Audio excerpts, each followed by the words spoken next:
ప్రాణదాత ముఖ్యమంత్రి జగన్మోహన్ రెడ్డి. అంత చిక్కని వ్యాధితో 6 ఏళ్ల చిన్నారి ఆర్తనాదాలు. అదే నమ్మకంతో వారికి భరోసా ఇచ్చాము. బాధితునికి కుటుంబానికి 20,000 రూపాయలు అందజేసిన ఎమ్మెల్యే వాసుపల్లి గణేష్ కుమార్. అఫీజ్ వాళ్ళ పాప 6 సంవత్సరాలు, పుట్టుకతోటే పాపం బ్రెయిన్ గ్రోత్ లేదు, చూపు లేదు, తర్వాత గ్రోత్ కూడా పాపది అనుకున్నంత 6 years గ్రోత్ కూడా లేదన్నమాట. అనుకోని తెలియలేని డిజీజెస్తో బాధపడతా ఉంది. 24 hours ఏడుస్తూనే ఉంటుంది. 2019 నుండి కూడా చాలా హాస్పిటల్స్ చూపిస్తా ఉన్నారు. చాలా లక్షలు ఖర్చు చేశారు. సో మొన్ననే నాకేమో ఒక 2 days విజయవాడలో ఉండేటప్పుడు నాకు ఫోన్ చేశారు. వెంటనే మన పిఏ గారిని ఇంటికి పంపించి హాస్పిటల్కి పంపించి మాట్లాడాము. సో ఈరోజు ఇంటికి కూడా వచ్చాము. కొంత ఫైనాన్షియల్ సపోర్ట్ చేశాము. తప్పకుండా ఈ ట్రీట్మెంట్కి అయ్యే ఖర్చు అంతా కూడా నేను సీఎం గారితో ఏదైతే అనకాపల్లి 8వ తారీఖున వస్తా ఉన్నారు పాపను తీసుకుని వెళ్తాము. సీఎం గారు ఇలాంటి పిల్లల్ని దత్తత తీసుకున్న మాదిరిగానే పనిచేస్తూ ఉంటారన్నమాట. ఎన్ని లక్షలైనా సరే ఇలాంటి పిల్లల్ని బతికించుకుందాము. ప్రాణదాత, ప్రాణం పోసే సీఎం అతను. నేను కల్లారా చూశానన్నమాట. సో నాకు ఆ నమ్మకం ఉంది, అందుకే భరోసా ఇచ్చాను. అలాగే ఇప్పుడు కేజీహెచ్తో కూడా మాట్లాడాను, సూపరింటెండెంట్ గారితో కూడా మాట్లాడాను. ఏదైతే ఈఎన్జిఎస్ ఒక రాశారు టెస్ట్, అలాగనే దాంతోపాటు జెనెటిక్ టెస్ట్ ఒకటి రాశారు. ఈ టెస్టులు 2 కూడా కేజీహెచ్లో అవుతున్నాయో లేదో చెక్ చేసుకుని, లేకపోతే పైనేమో సుమారు 30,000 రూపాయలు అవుతుంది ఆ ఖర్చులకి. దానికి నేను సపోర్ట్ చేస్తానని చెప్పేసి కూడా చెప్పడం జరిగింది. సో ఏదైనా సరే ఆ పిల్లని మళ్ళీ ఒక నార్మల్ సాధారణమైన పిల్లలతో తీసుకొని వచ్చేలాగా మా ప్రభుత్వం పనిచేస్తుందని చెప్పేసి తెలియజేస్తా ఉన్నాను. ఈ కార్యక్రమంలోనేమో ముఖ్యంగా మా పోలీస్ హిమాచలం గారు, కన్మర్షం చైర్మన్ గారు, సబీరా బేగం గారు, అలాగే ముజీబ్ ఖాన్ గారు ముస్లిం అధ్యక్షులు, వారు కూడా ఈ కార్యక్రమంలో మెంబర్ షరీఫ్ గారు కూడా వచ్చున్నారు. వారందరికీ కూడా ప్రత్యేకంగా ధన్యవాదాలు. మోహన్ రెడ్డి గారు మెడికల్ ఇష్యూస్లో టోటల్ రీవాంప్ చేశారన్నమాట. ఇప్పుడు పాత రోజుల్లో చూసుకుంటే, ఎందుకంటే నేను ఆ ప్రభుత్వాన్ని చూశాను, ఈ ప్రభుత్వాన్ని కూడా చూశాను, ఆ గడప ఈ గడప కూడా చూశాను అన్నమాట. ఆ గడపలో మనం ఇలాంటి పిల్లలకి ఏది వచ్చినా సరే ఆదుకునే పరిస్థితి లేదన్నమాట. తర్వాత అన్ని జబ్బులకి కూడా ఆరోగ్యశ్రీ లేదు. ఇప్పుడు మనకు ఆరోగ్యశ్రీ ఏమో మ్యాక్సిమంగా సుమారు 4 పొందించగలుగుతున్నాం. అది కూడా ఒక కుటుంబానికి 25 లక్షలు. అన్ని కార్పొరేట్ హాస్పిటల్స్ కూడా ఈరోజు మన ఆరోగ్యశ్రీలోనేమో ఇన్కార్పొరేట్ చేస్తున్నాం ప్యానల్ హాస్పిటల్స్ కింద. అలాగే గతంలో కేజీహెచ్లో అడుగు పెట్టేవారం కాదు. ఇప్పుడు కేజీహెచ్ ఏంటంటే ఆధునీకరణ చేశాము. కంప్లీట్గా ఏసీ ఎయిర్ కండిషన్డ్గా తయారు చేశాము. అన్ని బ్లాక్స్ని కూడా అప్డేట్ చేసుకుని రివాంప్ చేసుకున్నాము. భారత రాజ్యాంగ హక్కులను కాలరాస్తూ ప్రజల సంపదను అదాని, అంబానీ కార్పొరేటర్లకు దోచిపెడుతూ ఆంధ్ర రాష్ట్రానికి తీవ్ర ద్రోహం చేసిన బీజేపీ మిత్ర పార్టీలను ఓడిద్దాం. విశాఖలో జరుగుతున్న ఉత్తరాంధ్ర ప్రాంతీయ సదస్సు.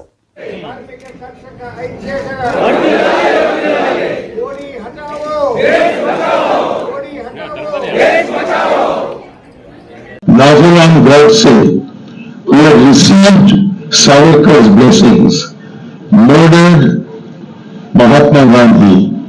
It was Jawaharlal Nehru who picked up the burden of building a secular India and did so in cooperation with all the opposition parties except the Janata in Parliament. కూడా ఇక్కడ ప్రజలు చూస్తూ ఊరుకోరు. దాన్ని బీజేపీకి ఇక్కడ రేపు స్థానం లేకుండా చేసేదానికే విశాఖ ప్రజలు, ఉత్తరాంధ్ర ప్రజలు నడుం కడుతూ ఉన్నారు. ఇలాంటి బీజేపీ ఆంధ్రప్రదేశ్ చేసిన ద్రోహాన్ని విస్మరించి ఈరోజు వైసీపీ, టీడీపీలు పల్లక మోస్తున్నాయి. మన రాష్ట్రంలో ఈ పార్టీలు చేస్తున్న మాటలు వింటుంటే మనకు దెయ్యాలు వేదాలు వెల్లించినట్టు ఉంది. ఈరోజు వైసీపీ నాయకు జగన్మోహన్ రెడ్డి గారు ఈరోజు అసలు ప్రత్యేక హోదానే వదిలేశారు.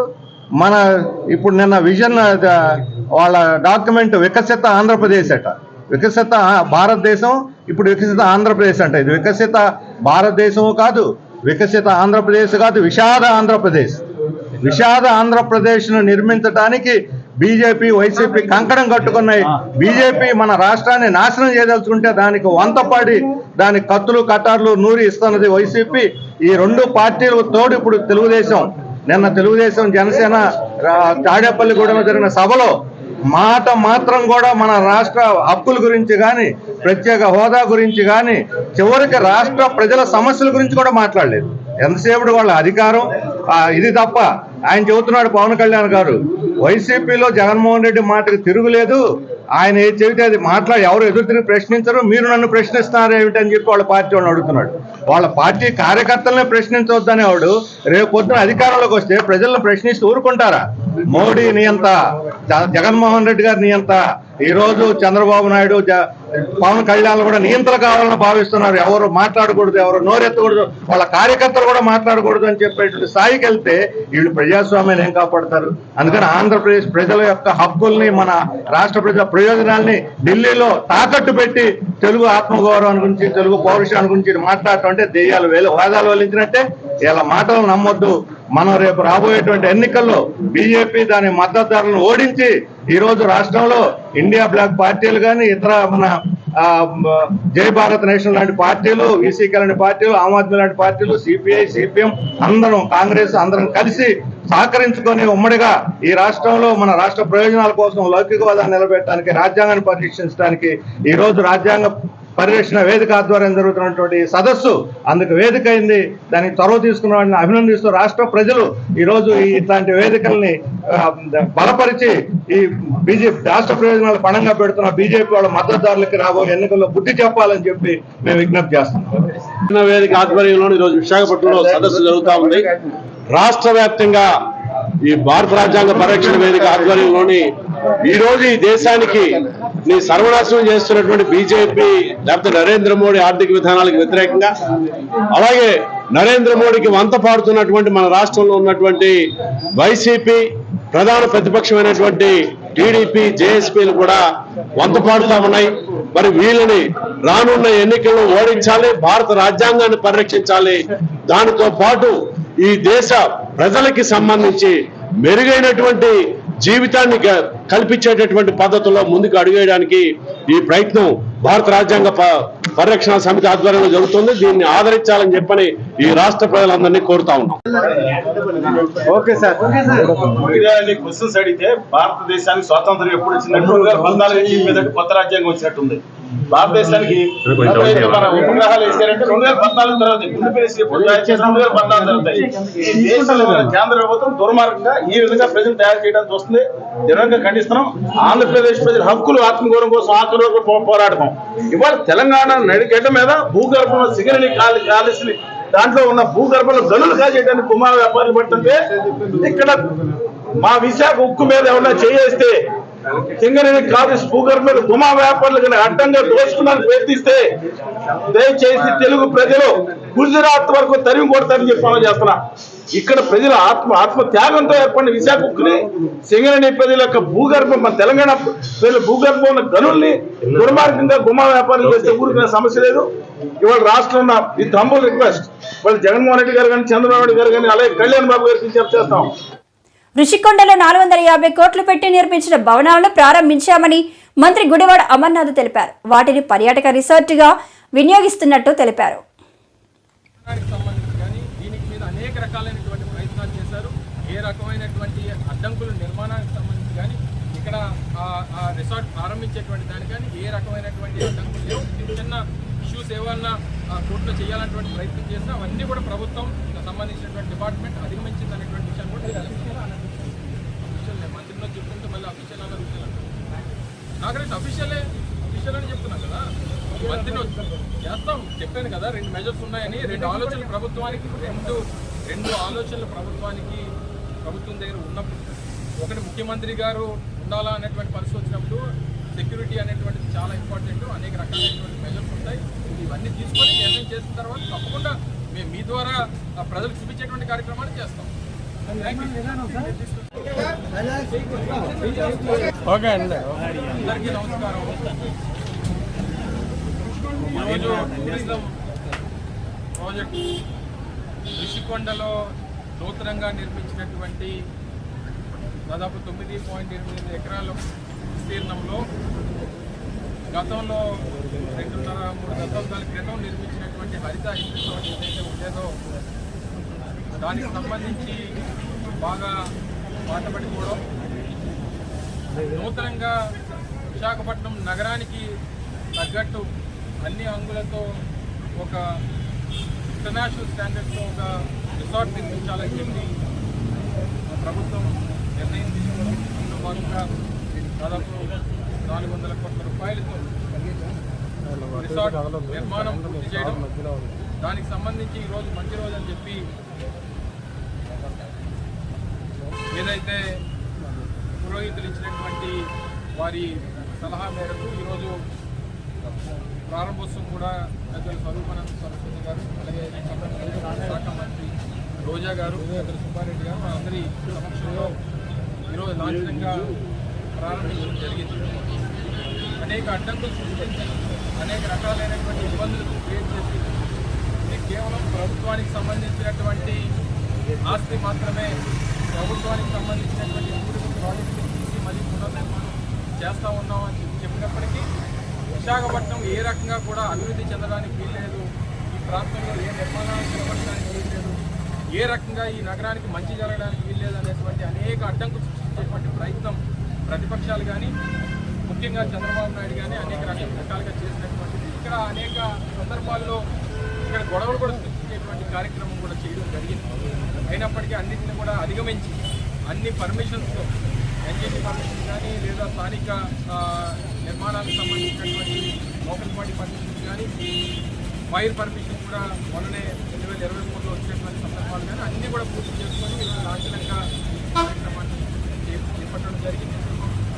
దీనికి సంబంధించి ఏదైతే ప్రభుత్వం ఒక నిర్ణయం తీసుకుందో పరిపాలనా రాజధానిగా విశాఖపట్నాన్ని చేయాలన్నటువంటి నిర్ణయం ప్రభుత్వం ఏదైతే తీసుకుందో దానికి సంబంధించి ఏ రకంగా ఏర్పాట్లు సౌకర్యాలు ఉండాలన్నటువంటి ఉద్దేశంతో ఒక 3 సీనియర్ ఐఏఎస్ అధికారులతో కమిటీ నియమించినప్పుడు కమిటీ చెప్పింది ఏంటంటే ముఖ్యమంత్రి గారికి ఉత్తరాంధ్ర ప్రాంతాల్లో కమిటీ వారు ఉండాలనుకున్నప్పుడు ఇదైతే బాగుంటుందనేటువంటి ఒక సూచనని ఆ కమిటీ చేయడం జరిగింది.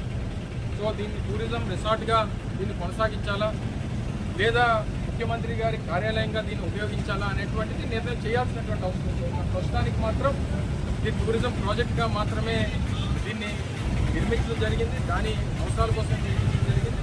భవిష్యత్ నిర్ణయం అనేటువంటిది కాలం నిర్ణయిస్తుంది. తప్పకుండా రానటువంటి, ఎందుకంటే అనేక అడ్డంకులు ముఖ్యమంత్రి గారు విశాఖపట్నం రావడానికి అనేక అడ్డంకులు పూర్తిలో ఇతర విధాల ప్రయత్నం చేస్తున్నటువంటి ప్రతిపక్షాలు చేస్తున్నటువంటి క్రమంలో తదుపరి నిర్ణయం అనేటువంటిది ప్రభుత్వం ఆలోచన నిర్ణయం తీసుకుంటుంది అనేటువంటి విషయాన్ని తెలియజేసుకుంటూ పూర్తి స్థాయిలో నిర్మాణం కాస్త అడుగులు చేయాల్సినటువంటి అవసరం, కొన్ని పూర్తి చేయాల్సినటువంటి అవసరం ఉంది. కాబట్టి ఏదో మిమ్మల్ని లోపలికి అలౌ చేయలేదు అనేటువంటిది కొన్ని పత్రికలు కొన్ని ఛానల్స్ బాగా ప్రొజెక్ట్ చేస్తూ ఉన్నాయి. ఏ రకమైన త్వరలోనే మిమ్మల్ని కూడా తీసుకొని చూపించేటువంటి కార్యక్రమం కూడా చేస్తాం. Thank you.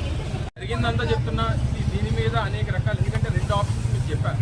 దీన్ని టూరిజం రిసార్ట్గా కంటిన్యూ చేయాలా లేదా ప్రభుత్వంలో ఉన్నటువంటి అధికారులు ఇచ్చినటువంటి సలహా మేరకు దానికి ముఖ్యమంత్రి గారికి సంబంధించినటువంటి దాని మీద ఏదైతే అభిప్రాయం చెప్పారో దాని ప్రకారం చేయాలా అనేటువంటిది.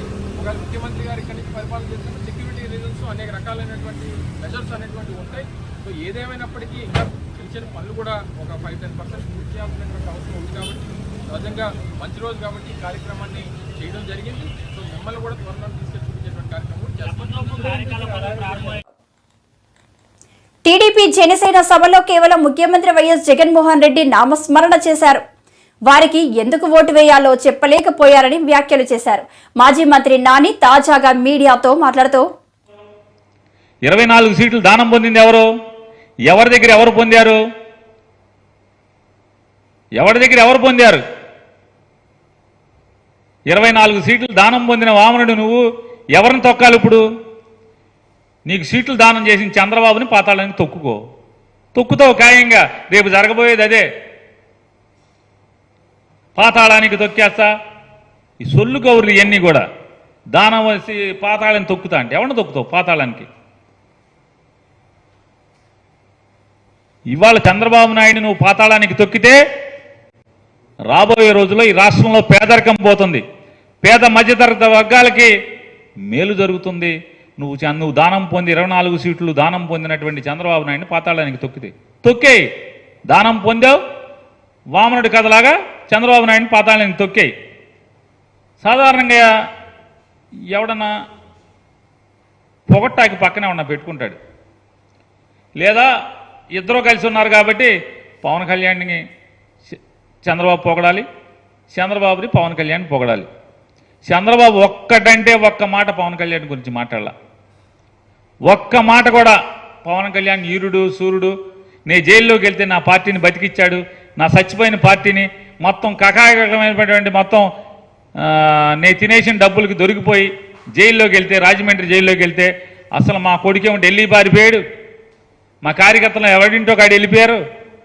పవన్ కళ్యాణ్ వచ్చి మా పార్టీని బతికిచ్చాడు, లేకపోతే మా పార్టీ అసలు మామూలుగా పోటీ చేయటానికి కూడా కనీసం ఈ 94 సీట్లు డిక్లేర్ చేయడానికి కూడా మనుషులు ఉండేవాళ్ళు కాదని చెప్పని ఒక మాట చెప్పాడా? చెప్ప. చివరికి మన డబ్బా, మన సెల్ఫ్ డబ్బా మనమే కొట్టుకోవాలి ఆయన చెప్తాడు. పవన్ కళ్యాణ్ అంట, ఆయనేమో ఎంత కర్మ అంటే పవన్ కళ్యాణ్కి, అతని గురించి అతనే సెల్ఫ్ డబ్బా లేపుకోవాలి, జాకీ పెట్టి అతనే చెప్పుకుంటాడు. రాక్షసులు అంటే రాక్షస గణానికేమో కొమ్ము కాస్తాడు చంద్రబాబును వాళ్ళ అబ్బాయికి. ఈయనంట వామనుడు అంటాడు. అసలు పురాణాల్లో పోల్స్టాకి పవన్ కళ్యాణ్కి ఏంటి, ఏముంది అసలు? ఏం పాత్ర ఉంది? శల్యుడి పాత్ర ఒకటే ఉంది. పవన్ కళ్యాణ్ పురాణంలో పార్చాలంటే శల్యుడి పాత్ర ఒకటే. కాపుల్ని ఇతని మీద విపరీతమైనటువంటి, అంటే మాకు కూడా ముఖ్యమంత్రి ఉంటే బాగుంటుంది కదా. పవన్ కళ్యాణ్ చెప్పాడు కదా, ఇన్నాళ్ళు కమ్మోళ్ళు ఆంధ్ర రాష్ట్రాన్ని వేలారు, రెడ్లు వేలారు, మన కులాన్ని నుంచి కూడా ఎవడొకడు ముఖ్యమంత్రి అయితే బాగుంటుంది కదా, రాజ్యాధికారం కాపులకు కూడా వస్తే బాగుంటుంది కదా అని కాపులందరూ కూడా ఆశపడి సరే నీకు ఓటేద్దాం అనుకున్నారు, ప్రయత్నం చేస్తారు. మెజార్టీ అంటే చాలామంది కాపులు అనుకుంటున్నాం అనుకో, కానీ ఏం చేస్తున్నావు? వాళ్ళందరినీ జెండా మోసే కార్యకర్తలందరూ కూడా నువ్వు కనపడితే చాలు పాపం, మొన్నటిదాకా మధ్య దాకా ఇప్పుడు ఒక సంవత్సరం క్రితం వరకు సీఎం సీఎం సీఎం అని అరుస్తూ ఉండేవాళ్ళు పాపం అమాయకత్వంతో.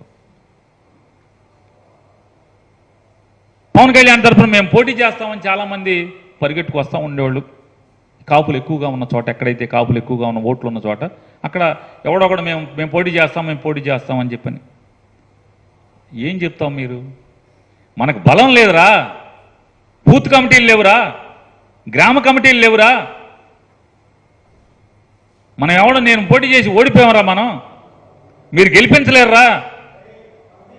శల్యుడు ఎట్లా అయితే కర్ణుడికి నీరు గార్చి యుద్ధం చేయకుండా అర్జునుడు ఈరుడు సూర్యుడు నువ్వు యుద్ధం చేయలేవు, నువ్వు వేస్ట్ రా బాబు, నువ్వు సన్నాసి, మనం వేస్ట్ మన రథం ముందుకెళ్తాం అనవసరం ఇట్లాంటి అట చెప్పేవాడు.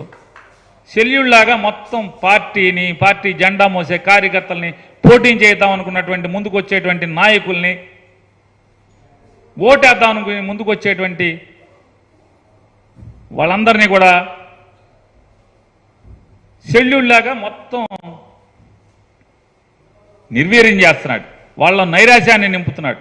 నువ్వు శల్యుడు అయితే వామనుడు అంటావేంటి? ఈ సెల్ఫ్ డబ్బా కదా.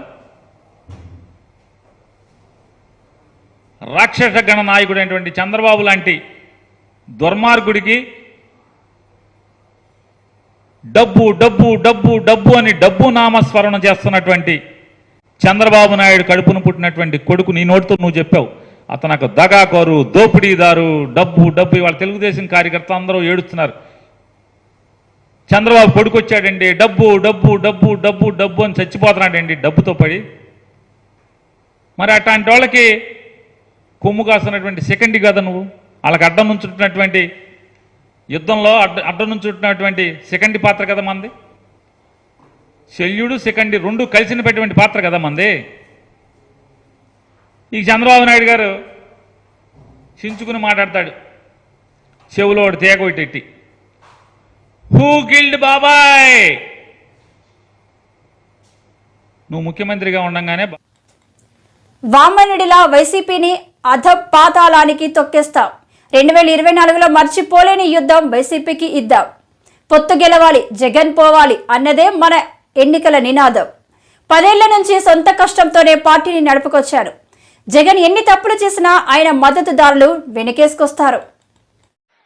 జగన్ కళ్ళ ప్రకారం అభివృద్ధికి ఒక మచ్చు తునక, ఒక చక్కటి గీటురాయి.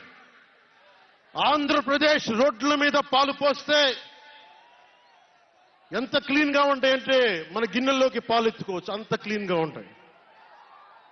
చక్కగా శుభ్రమైన రోడ్లు, గుంటలు లేని రోడ్లు, తెల్లటి పాలు పోసినా కానీ తిరిగి మన గిన్నెలోకి ఎత్తుకోవచ్చు. అది వైసీపీ నాయకుడు చెప్పేది. స్కూల్లో మనకి స్కూల్ ఫినిష్ చేయగానే, కాలేజీలు పూర్తవగానే అమెరికా నుంచి, ఇంగ్లాండ్ నుంచి, విదేశాల నుంచి పరిగెత్తుకుంటాకొచ్చి మన విద్యార్థులను తీసుకెళ్లిపోతున్నారు వైసీపీ పాలనలో. అంత గొప్పగా ఉంది. ఉద్యోగాలు ఏ మూలకెళ్ళినా కిళ్ళీ కొట్లను, బడ్డీ కొట్లను విరివిగా దొరికేస్తున్నాయి. కత్తిపోట్లు, గాయాలు, మర్డర్లు సినిమాల్లో తప్ప పాపం మన వైసీపీ పాలనలో ఎక్కడా లేవు. పిల్లలు కూడా ఇది మర్డర్ అంటే ఏంటి, పుడుచుకోవడం అంటే ఏంటి అని చూస్తున్నారు. ఈ 5 ఏళ్ల వైసీపీ పాలనలో క్లీన్ రోడ్స్ ఉన్నాయని, ఉద్యోగాలు అద్భుతంగా ఉన్నాయని, స్కూల్స్ విద్యార్థుల్లో పట్టభద్రులు అయిపోయి అందరికి ఉద్యోగాలు వచ్చేస్తున్నాయని ఒక పగటికల్లో ఉన్నారు. రోడ్ల మీద వెళ్లాలంటే రోజులు అయిపోతా ఉన్నాయి. అందుకే కొంచెం కష్టమైన డబ్బులు తెచ్చి హెలికాప్టర్లు కట్టి ఇక్కడ సభాస్థల్లో దిగుతున్నాం. ఓజీలో వచ్చే రెమ్యునరేషన్, ఓజీలో వచ్చే సినిమా డబ్బులు, కేజీ బియ్యం కూడా కొనకుండా హెలికాప్టర్లకు పెడతా ఉన్నాం.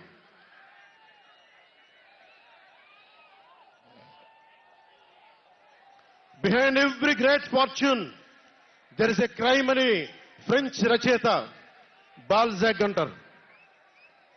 ఏ కష్టం చేయకుండా అర్ధాంతరం నడిమంత్రపు సిరి వచ్చినప్పుడు దాని వెనక ఒక నేరం ఉంటుంది. ఇది సూక్తి యొక్క సారాంశం. క్లాస్ వార్ అని చెప్పే జగన్ 5 కోట్ల మంది ప్రజల రాష్ట్రాన్ని 5 మందికి తాకట్టు పెట్టాడు. వైఎస్ జగన్ రెడ్డి, పెద్దిరెడ్డి రామచంద్రారెడ్డి, సజ్జల రామకృష్ణారెడ్డి, మిథున్ రెడ్డి, వైవి సుబ్బారెడ్డి, మిగతా అందరిని కలుపుకొని వీరు 5 మంది కోసం 5 కోట్ల మంది ప్రజలు ఈరోజు మనం తిప్పలు పడతా ఉన్నాం, కష్టాలు పడతా ఉన్నాం. ఉద్యోగాలు లేకుండా యువత రోడ్ల మీదకి వచ్చినారు ఈ రోజున. ఇది మారాలి. ఏదైనా మాట్లాడదామంటే గూండాలతో బెదిరింపులు, రౌడీలతో దాడులు. ఇదే చెప్తా ఉన్నాను జన సైనికులకు కూడా. మబ్బుల్లో పరిగెత్తే పిడుగులు లాంటి మన జన సైనికులకు చెప్తున్నా, వైసీపీ గుండాయిజాన్ని చూసి భయపడకండి. మనం ఉన్నాం.